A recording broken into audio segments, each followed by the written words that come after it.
आज का जो मेन टॉपिक है वो क्या है कि डीएमएटी रिपोर्ट बनाने के बाद सबसे ज्यादा दिक्कत जो होता है वो क्या होता है, काउंसलिंग करने में। अक्सर इंसान काउंसलिंग में दिक्कत कर जाते हैं कि भाई काउंसलिंग कैसे होगा।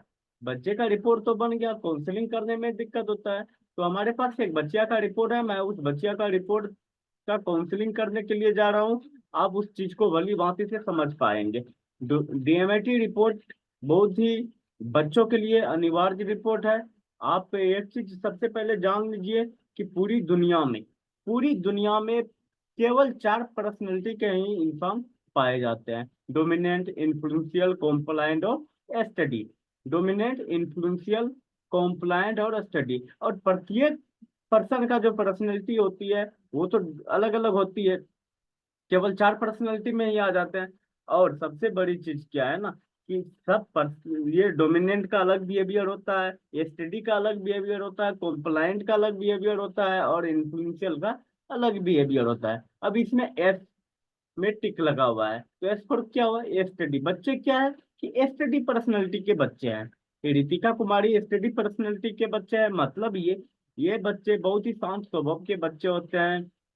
इसको झगड़ा झंझट से दूर रहना पसंद होते हैं। ये कोई भी काम को आसानी से करने के लिए चाहते हैं। ऐसा नहीं कि लड़ाई करके कोई भी काम निपट रहे, ऐसा नहीं चाहते। ये पीपल ओरिएंटेड होते हैं और इसके जीवन में पैसे की महत्व बहुत ही कम होती है। ये लॉयलिटी होती है, थोड़ी टीम प्लेयर होती है, रिलेशनशिप ओरिएंटेड होते हैं, पीपल ओरिएंटेड होते हैं ये बच्चे स्टडी पर्सनैलिटी में।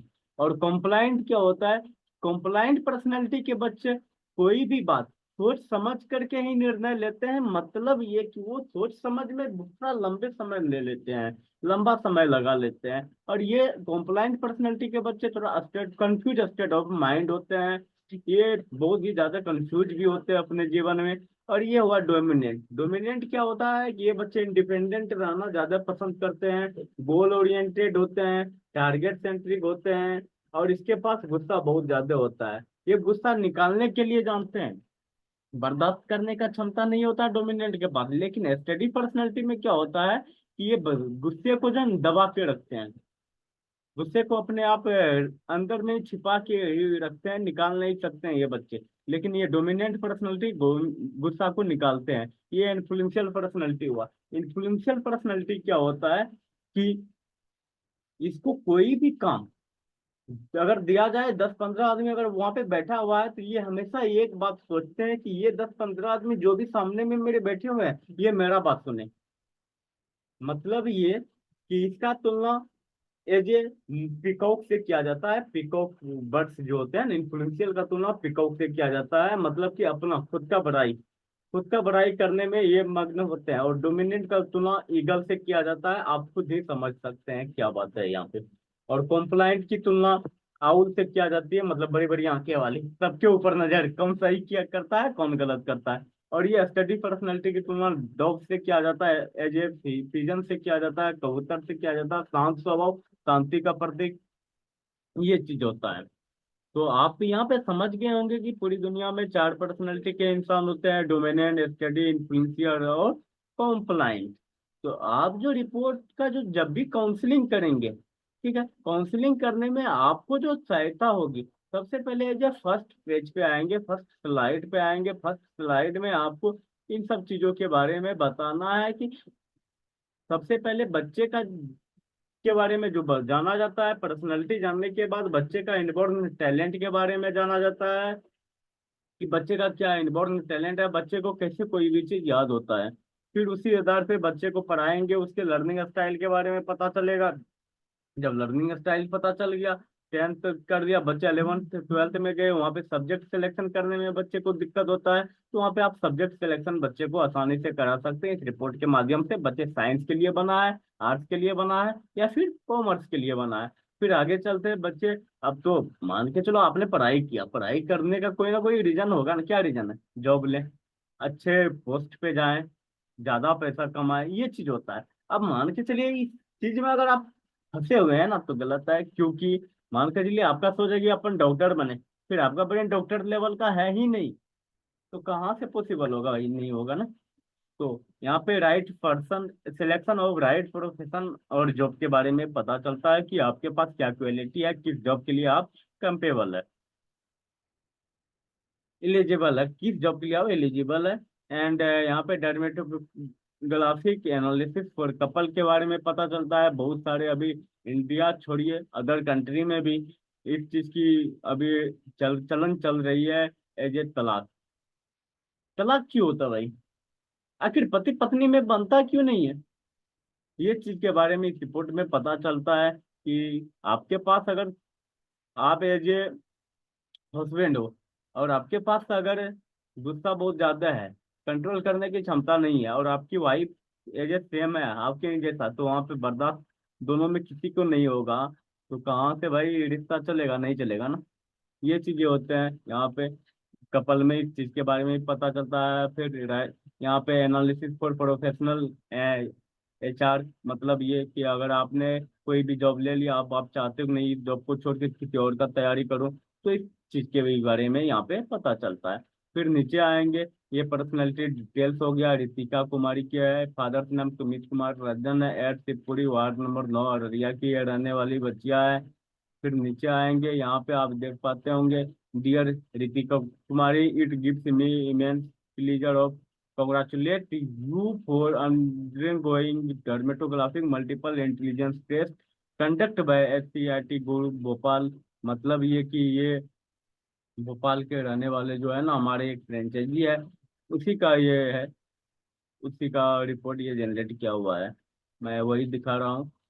फिर नीचे आएंगे, नीचे आने के बाद यहाँ पे आपको दिखाई दे रहा होगा कि ये कॉन्फिडेंशियल का मुहर लगा है बच्चे में, बच्चे का रिपोर्ट बहुत ही अच्छे ढंग का बना हुआ है। फिर नीचे आएंगे, यहाँ पे एक बच्चे होते हैं डाउन सिंड्रोम के, डाउन सिंड्रोम के बारे में आपको बढ़िया से पता होगा कि डाउन सिंड्रोम के जो बच्चे होते हैं वो क्या होते हैं ना, कि मंद बुद्धि के बच्चे होते हैं, उसकी यादाश्त बहुत ही ज्यादा कमजोर होती है। और जो भी बच्चे मंद बुद्धि के होते हैं, जो भी बच्चे डाउन सिंड्रोम के होते हैं, उसका फिंगर में प्रिंट नहीं पाए जाते हैं, उसका फिंगर प्रिंट बनता ही नहीं है। इस चीज के बारे में पता चलता है डाउन सिंड्रोम के बच्चे के बारे में। फिर यहाँ पे एक है my innate and multiple intelligence test है, यहाँ पे इंट्रापर्सनल एस्पेक्ट है, मतलब कि यहाँ पे आप देख पा रहे होंगे बच्चे इंट्रापर्सनल और इंटरपर्सनल। मतलब ये इंट्रापर्सनल में क्या होता है, बच्चे अकेले रहना पसंद करते हैं, और इंटरपर्सनल में बच्चे साथ में रहना पसंद करते हैं, और ये बच्चे अकेले रहना ज्यादा पसंद करते हैं, और ये बच्चे एसटीडी पर्सनैलिटी के ही बच्चे हैं, क्योंकि वहां पे एस पे टिक लगाया गया था ना, वो आप देखेंगे।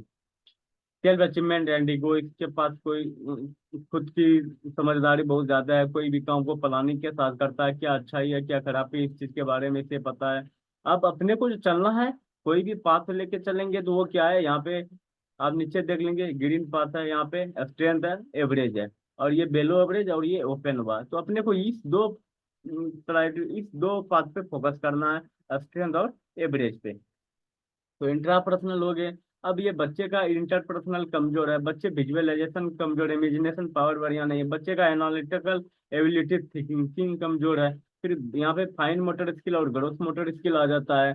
तो यहाँ पे बच्चे का ग्रोथ मोटर स्किल बढ़िया नहीं है, फुल बॉडी मूवमेंट बढ़िया नहीं है, तो यहाँ पे जिसका भी ग्रोथ मोटर स्किल बढ़िया नहीं रहता ना, वो फिजिकल का बहुत ही पूरी फिजिकल बॉडी मूवमेंट का वर्क सही ढंग से नहीं कर पाते हैं। जैसे कि बच्चे डिफेंस विभाग में नहीं जा पाएंगे, बच्चे स्पोर्ट एक्टिविटी जो होते हैं, क्रिकेट हुए, फुटबॉल हुए, ये सब चीज में नहीं जा पाएंगे, क्योंकि वहाँ पे फुल बॉडी मूवमेंट की आवश्यकता पड़ती है।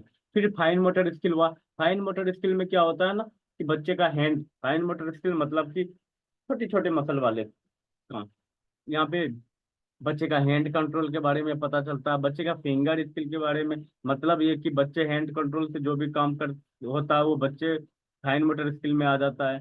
मतलब ये कि बच्चे क्रिकेट अगर खेलते हैं तो उसका जो ग्रोथ मोटर स्किल नहीं है, बच्चे क्रिकेट सही ढंग से खेल नहीं पाएंगे, बच्चे क्या खेल पाएंगे, कैरम बोर्ड खेल पाएंगे, बच्चे क्या खेल पाएंगे, स्नूकर खेल पाएंगे, ये सब चीजें यहाँ पे आएगा। फिर अगर आप देखा जाए तो यहाँ पे फिंगर स्किल है, बच्चे का रेटिंग स्ट्रेंथ नहीं कहा जाए, एवरेज है, रेटिंग के बारे में पता चलता है, क्योंकि ये फाइन मोटर स्किल में आया ना, है ना। फिर नीचे आते हैं language ability and music sound. यहाँ पे बच्चे में भाषा की जो पकड़ है वो बहुत ही अच्छे है, लैंग्वेज बहुत ही अच्छा है, मतलब कि बच्चे में वर्ड की जो इन्फॉर्मेशन है वो स्पीच है वो बहुत ही अच्छा है, कम्युनिकेशन स्किल इसकी बढ़िया है, बच्चे आर्ट्स पेपर के लिए बने हैं। सीधी सी बात है ना, क्योंकि यहाँ पे एनालिटिकल एबिलिटी थिंकिंग बेलो एवरेज है, बच्चे साइंस नहीं कर सकते हैं, बच्चे के पास विजुअलाइजेशन नहीं है, बच्चे इंटरपर्सनल नहीं है, तो यहाँ पे बच्चे के पास लैंग्वेज एबिलिटी है, तो बच्चे साइंस के लिए नहीं बने हैं, मतलब कि आर्ट्स के लिए बने हैं। बच्चे को म्यूजिक सुनना बहुत ज्यादा पसंद है, फिर बच्चे को नेचर मतलब प्राकृतिक के फूल पत्ती जो होते हैं ना उससे बहुत ज्यादा लगाव, उससे बहुत ज्यादा प्यार है। बच्चे विजुअल अप्रिसिएशन है, मतलब कि बच्चे को मैप बनाया हुआ चीज मैप बना के याद करते हैं, आर्ट एवं ड्राइंग बहुत ही ज्यादा पसंद है। आपको जो काउंसलिंग करना है वो मेन पॉइंट जो होता है वो यही पे होता है, यही से आपको काउंसलिंग किया जाता है, यही से आप काउंसलिंग करेंगे। फिर थोड़ा सा अगर नीचे आएंगे तो यहाँ पे आप देख पा रहे होंगे, ये सब चीजें मैं आपको एक बार क्लियर कर देता हूँ ताकि आपको समझ में आ जाएगा, है ना। ये डॉक्टर हार्वर्ड गर्टनर जिन्होंने मल्टीपल इंटेलिजेंस के बारे में बताया था। मल्टीपल इंटेलिजेंस क्या होते हैं? Interpersonal, intrapersonal, musical intelligence, visual intelligence and kinaesthetic, linguistic, analytical और नेचुरलाइज्ड। मतलब कि ये हार्वर्ड गार्डनर हमारे जो वैज्ञानिक थे बहुत ही, इसका जन्म अगर कहा जाए तो इसका जन्म 1981 से शायद पहले ही हुआ था, खैर वो अलग बात है, वो आप जान लेंगे। फिर से नीचे आएंगे, यहाँ पे आप देख पा रहे होंगे कि यहाँ पे म्यूजिकल इसका बढ़िया था, है ना, वहाँ पे है ना स्टैंड पाथ, तो बच्चे का यहाँ पे म्यूजिकल बढ़िया है। फिर बच्चे यहाँ पे ग्राफ में भी आप समझ सकते हैं, आप ग्राफ से भी समझ सकते हैं, जिसमें है क्वालिटी का वही होगा। फिर नीचे आएंगे, काउंसलिंग जो किया जाता है बस इसी तरीके से काउंसलिंग किया जाता है, इसमें आपको पता चल जाएगा। अब यहाँ पे एक्स्ट्रा करिकुलर एक्टिविटी, मतलब कि यहाँ पे जो सबसे ज्यादा है 3 और 9 है ना, ये दो चीजों में बच्चे का बहुत ही ज्यादा फोकस है। 3 में क्या है? सिंगिंग, म्यूजिक बढ़िया था ना, तो सिंगिंग में बढ़िया बच्चा है। 9th है, 9th में क्या है? फॉरेन लैंग्वेज, इसका लैंग्वेज पकड़ बढ़िया थी, तो बच्चे लैंग्वेज में बहुत ही ज्यादा हाई लेवल के बनेंगे। अब यहाँ पे आते हैं माई क्वेश्चन, इंपॉर्टेंट चीज है, इस पे ध्यान करेंगे। माई क्वेश्चन क्या है? यहाँ पे जब भी आप काउंसलिंग करते हैं किसी भी पर्सन का, वो 25% लेंगे, 25% प्लस तो होनी चाहिए, तो उसी के ऊपर अपने को ज्यादा फोकस करनी है। और जो 25% से थोड़ा कम रहता है वो एवरेज में आ जाते हैं। तो यहाँ पे IQ लेवल 23.87% है, एवरेज है। EQ लेवल 20 पर एवरेज है, कोई दिक्कत नहीं। क्रिएटिव बच्चे यहाँ पे 31% है, बच्चे क्रिएटिव माइंड का है, बच्चे को कुछ नया कुछ बड़ा करने का सोच हमेशा रहता है। और बच्चे धर्म से जुड़े हुए हैं, मतलब ये बच्चे को जो पूजा पाठ है इसमें बहुत ही ज्यादा मग्न है, बच्चे को ये सब चीज करने में मजा आता है। बच्चे EQ लेवल 24% है, मतलब विपरीत अवस्थिति, विपरीत परिस्थिति जब आ जाता है, थोड़ा कठिनाई वाला कार्य आ जाते हैं, तो वहाँ पे बच्चे को थोड़ा सा दिक्कत होता है। फिर नीचे आएंगे, यहाँ से आप समझ सकते हैं, जैसे यहाँ पे लिखा हुआ IQ लेवल, इसका क्या क्या मैंडेटरी चीजें है ये आपको यहाँ पे दिया हुआ है। EQ लेवल क्या मैंडेटरी है इस पार्ट में दिया हुआ है, EQ लेवल क्या है इस पार्ट में दिया हुआ है, CQ लेवल क्या है इस पार्ट में दिया हुआ है। फिर नीचे आएंगे, नीचे आने के बाद कैरियर ऑप्शन है, कैरियर ऑप्शन आपको काउंसलिंग जो करना पड़ता है वो वही से करना पड़ता है, फर्स्ट स्लाइड से।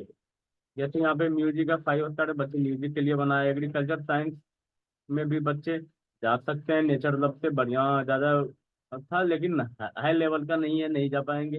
डिजाइनिंग, मतलब डिजाइनिंग में इंजीनियर हुआ, सिविल इंजीनियर हुआ, कॉन्ट्रैक्टर हुआ, मतलब कि बच्चे का कैलकुलेशन पावर नहीं है तो बच्चे नहीं जा पाएंगे ना, इंजीनियरिंग में नहीं जा पाएंगे ना, कैलकुलेशन पावर की आवश्यकता वहां पे पड़ती है ना। मेडिकल क्षेत्र में बच्चे नहीं जा पाएंगे ना, थोड़ा हाई लेवल का है, मतलब कि बच्चे का IQ लेवल बढ़िया नहीं है, बच्चे इमोशन 25.4% है, कोई दिक्कत नहीं है, बट बच्चे का IQ लेवल बढ़िया नहीं है। बच्चे के पास साइंस की वो नॉलेज नहीं, तो बच्चे कहाँ से मेडिकल में जा पाएंगे। फिर करियर ऑप्शन के बारे में यहाँ पे जो आता है ये आता है एजुकेशन के, बच्चे स्कूल टीचर बन सकते हैं, आर्ट्स का टीचर बन सकते हैं। बैंकिंग एंड फाइनेंस में बच्चे ज्यादा हद तक नहीं कर पाएंगे, क्यों नहीं कर पाएंगे वो आप यहाँ पे देख लीजिए, मैं एक बार दिखा देता हूँ ताकि आपको समझ में आ जाएगा, है। बैंकिंग एंड फाइनेंस में इसलिए नहीं जा सकते हैं क्योंकि बच्चे को अकेले रहना पसंद होता है, और बच्चे को साथ में रह के कोई काम नहीं कर सकते। आप एक बात बताइए, आप अगर बैंक में जॉब करते हैं क्या आप अकेले रहेंगे? वर्दिन नहीं रहेंगे ना, खालासी दूसरा चीज, बच्चे का फाइन मोटर स्किल 8.6% ही है केवल, बेलो एवरेज है, कम है। 9 तक रहता तो चल सकता था, बच्चे यहाँ पे फिंगरप्रिंट फिंगर वाले वो टैपिंग वाला जो काम है वो कर सकते हैं, लेकिन यहाँ पे नहीं कर पाएंगे, नहीं, इसीलिए बच्चे बैंकिंग में नहीं जा पाएंगे। बच्चे के पास कैलकुलेशन पावर नहीं है। रिजल्ट निकालने के लिए आप कंपटीशन का तैयारी करेंगे, बैंकिंग का तैयारी करेंगे, कैलकुलेशन पावर की आवश्यकता पड़ेगी। ये चीजें नहीं है, इसलिए बैंकिंग में बच्चे नहीं जा सकते हैं। फिर नीचे आएंगे, यहाँ पे आप देख पा रहे होंगे, यहाँ पे आप देखेंगे कि ये क्या है। यहाँ से अपन यहाँ पे थे ना। हाँ, मास एंड मीडिया कम्युनिकेशन, बच्चे यहाँ पे जा सकते हैं, क्योंकि लैंग्वेज की पकड़ बहुत ही अच्छे ढंग का था। न्यूज रीडर, रिपोर्टर, ये सब चीजें में बच्चे जा सकते हैं। लिटरेचर में बच्चे जा सकते हैं। अब मैथमेटिशियन नहीं बन सकते हैं ना मैथमेटिशियन, क्योंकि calculation power, analytical ability, thinking था ही नहीं बच्चे में ना। मैनेजमेंट नहीं कर सकते, बिजनेसमैन नहीं बन सकते। क्यों नहीं बन सकते? क्योंकि इमोशंस बच्चे के पास नहीं है, पहली चीज। इंट्रापर्सनल और इंटरपर्सनल में बच्चे के पास इंटरपर्सनल ही नहीं है, कहाँ से बनेंगे अच्छे मैनेजमेंट? अच्छे बिजनेस मैनेजर बनने के लिए तो आपको ये चीज होना ज्यादा अनिवार्य है। पब्लिक एंड पॉलिटिक्स अफेयर्स नहीं जा सकते हैं बच्चे। टेक्नोलॉजी में चले जाएंगे, क्यों? क्योंकि धर्म से बहुत ज्यादा लगाव था, पूजा पाठ में बहुत ज्यादा मगन थी बच्चे। फॉरेन लैंग्वेज आसानी से सीख सकते हैं। स्पोर्ट विभाग में बच्चे नहीं जा सकते हैं। डिफेंस विभाग में बच्चे नहीं जा सकते हैं, क्यों? क्योंकि ग्रोथ मोटर स्किल बच्चे का बढ़िया नहीं था। फिर नीचे जाएंगे, वहां पे आप देखेंगे ब्रेन डोमिनेंस के बारे में, कि बच्चे का कौन सी ब्रेन ज्यादा काम करता है। यहाँ पे आप देख पा रहे होंगे कि बच्चे का लेफ्ट ब्रेन 51% काम करता है, और राइट ब्रेन 48% काम करता है। मतलब ये हुआ कि बच्चे का लेफ्ट ब्रेन ज्यादा काम किया। जिसका भी लेफ्ट ब्रेन ज्यादा काम करता है, बच्चे लॉजिकल माइंड के होते हैं, बच्चे लॉजिकल थिंकिंग के होते हैं। फिर जिसका राइट ब्रेन ज्यादा काम किया, वो क्रिएटिव माइंड का होता है। आप एक बार इस चीज को पूरा पढ़ लेंगे, लेफ्ट ब्रेन डोमिनेंस के बारे में, यहाँ से लेके यहाँ तक आप पढ़ लेंगे, एंड राइट ब्रेन यहाँ से लेके यहाँ तक आप पढ़ लेंगे, आपको समझ में आ जाएगा। फिर माइल लर्निंग स्टाइल है यहाँ पे। लर्निंग स्टाइल में आपको यहाँ पे दिखाई दे रहा होगा कि विजुअल है, ऑडिटरी है और किनेस्थेटिक है। मतलब कि बच्चे को सुना हुआ चीज ज्यादा याद होता है, तो बच्चे यहाँ पे सुना हुआ चीज याद होता है, बच्चे बोल बोल के पढ़ाई करते हैं। मतलब ये हुआ कि बच्चे को ग्रुप डिस्कस करके वो ज्यादा याद होगा, बच्चे को पढ़ाई करने में डिस्कस करके बहुत ज्यादा ही याद होता है। बच्चे को एज एक ग्रुप पार्टनर बना लिया, वहां पे 10-15 ग्रुप पार्टनर होगी, उसके बाद बच्चे वहां पे पढ़ाई करते हैं तो बच्चे को ज्यादा याद होगा। फिर नीचे आएंगे, जैसे आप ओडिसी में, आप यहाँ से भी स्टडी टिप्स है, यहाँ पे आप देख सकते हो। Auditory learner learn best by listening, they like to read out loud, बोल बोल के। They are not afraid to speak in class, they like oral reports. आप इस चीज को पढ़ लेंगे, यहाँ पे आपको समझ में आ जाएगा। स्टडी टिप्स में ये सब ओडिसी के लिए दिया जाता है, ये बेस्ट टिप हुआ। Auditory learner are good at writing response to lectures. They have had they are also good at oral test. इसके बारे में आपको यहाँ पे पता चल जाएगा। किनेस्थेटिक के बारे में स्टडी टिप्स यहाँ पे दिया हुआ है। यहाँ पे ये चीज के बारे में आप जान पाएंगे, जैसे कि यहाँ पे स्टडी टिप्स यहाँ पे दिया हुआ था ऑडिटरी का, और यहाँ पे किनेस्थेटिक का। फिर विजुअल का दिया हुआ है। विजुअल का कहाँ भाई? विजुअल का यहाँ पे, विजुअल का यूज इमेजिनेशन पावर के द्वारा बच्चे को याद होता है। फिर नीचे आएंगे, यहाँ पे नीचे आने में यहाँ पे आपको पर्सनैलिटी बिहेवियर के बारे में पता चलेगा। डॉक्टर विलियम माउंटन मास्टर ने बताया था, एज ए साइकोलॉजिस्ट था, जिन्होंने पर्सनैलिटी के बारे में बताया था कि पूरी दुनिया में 4 तरह के पर्सनैलिटी होते हैं। D for dominant, I for influential, और C for compliant, and S for study personality के इंसान होते हैं। डोमिनेंट का ये सब चीज होता है, इंडिपेंडेंट होता है, goal oriented, target centric, self started, visionary, confident, inflexible. ये चीज आप पढ़ लेंगे, यहाँ पे समझ में आ जाएगा, सबका मीनिंग आप कर सकते हैं। इन्फ्लुएंशियल के बारे में यहाँ पे आपको पता चल जाएगा, ये इन्फ्लुएंशियल का पार्ट हुआ, और ये कॉम्प्लायंट का पार्ट हुआ, ये स्टडी का पार्ट हुआ। मैंने पहले भी बताया था शुरुआत में, और आप एक बार इस चीज को जान लेंगे। अब यहाँ पे माई एक्वेरिंग मेथड है, ये बहुत ही इंपॉर्टेंट चीज है, बीबीआई इसको बोला जाए। इस चीज को थोड़ा ध्यान से देखेंगे। जो होते हैं ना बच्चे, एक्वेरिंग मेथड में 4 तरीके के होते हैं। सेल्फ कॉग्निटिव, इफेक्टिव मतलब copy method, reverse thinker and reflective होते हैं। अब यहाँ पे क्या है ना, सेल्फ कॉग्निटिव। सेल्फ कॉग्निटिव क्या है? बच्चे को सेल्फ कॉग्निटिव है, मतलब कि खुद की क्षमता कम, कॉपी मेथड ज्यादा है। मतलब ये हुआ कि बच्चे को अगर ये बात बोला जाएगी, उसका बच्चा कितने अच्छे ढंग से पढ़ाई करते हैं, कितने मन लगा के पढ़ाई करते हैं, तो बच्चे को पढ़ाई करने में एज ए मोटिवेशन आ जाता है, मोटिवेशन मिल जाता है। तो इस बच्चे को कॉपी मेथड के द्वारा पढ़ाना चाहिए। ये चीज आप पढ़ लेंगे, मैंने इस चीज के भी बारे में बताया था, आप एक बार पढ़ लेंगे तो ज्यादा समझ में आएगा। जिसमें 30% रहेगा, ये 20% पे अपन फोकस नहीं करेंगे, इसमें 30% पे फोकस किया जाता है, 30+, है ना। तो ये कॉपी मेथड पास हुआ। ये रिवर्स थिंकर है, बच्चे रिवर्स थिंकर है, मतलब कि उल्टा सोच के बच्चे हैं। बच्चे रूल बड़े कर रहे हैं, रूल को तोड़ते हैं, फॉलो नहीं करते हैं, मतलब बच्चे अनडिसिप्लिन होते हैं थोड़ा। तो ये रिवर्स थिंकर में आ जाता है। बच्चे रिफ्लेक्टिव नहीं है, कोई दिक्कत नहीं है, 30% रहता तो ये रिफ्लेक्टिव हो जाता, मतलब कि अनलिमिटेड पोटेंशियल इसके पास रहते हैं, 30% प्लस रहता है, अनलिमिटेड रिस्क टेकर होते हैं, लेक ऑफ टाइम मैनेजमेंट होते हैं, मतलब कि समय का कमी होते है इसके पास, अनुशासन की कमी होती है, लेक ऑफ डिसिप्लिन होते हैं, अनुशासन की कमी होती है, इसको गाइड की आवश्यकता पड़ती है। क्योंकि ये एज ए फिजिकल बहुत ही ज्यादा रहना चाहते हैं, लड़का हो या लड़की हो, एक दूसरे से फिजिकल रूप से बहुत ही ज्यादा रहना चाहते हैं, अगर 30% प्लस रहेगा तो। और इसके ऊपर इसमें पीपल ओरिएंटेड बहुत ज्यादा होते हैं बच्चे, में भी टॉक टाइम होते हैं, फ्रेंडली होते हैं, डिफेंसिव होते हैं बच्चे, फिर अनलिमिटेड पोटेंशियल होते हैं, लेकिन इसको बार बार गाइड करने की आवश्यकता है ऐसे बच्चे को, नहीं तो वो कुछ बड़ा कांड कर सकता है। तो इस चीज के ऊपर आप फोकस करके ऐसे ही एज ए आप काउंसलिंग कर पाएंगे। एक अच्छे काउंसलर बनने के लिए आपको इस चीज का प्रैक्टिस करने की आवश्यकता है, तो आप आसानी से किसी भी पर्सन का काउंसलिंग कर सकते हैं, किसी भी रिपोर्ट आप काउंसलिंग कर सकते हैं। चलिए मिलते हैं नेक्स्ट वीडियो में, तब तक के लिए bye, take care, love you all.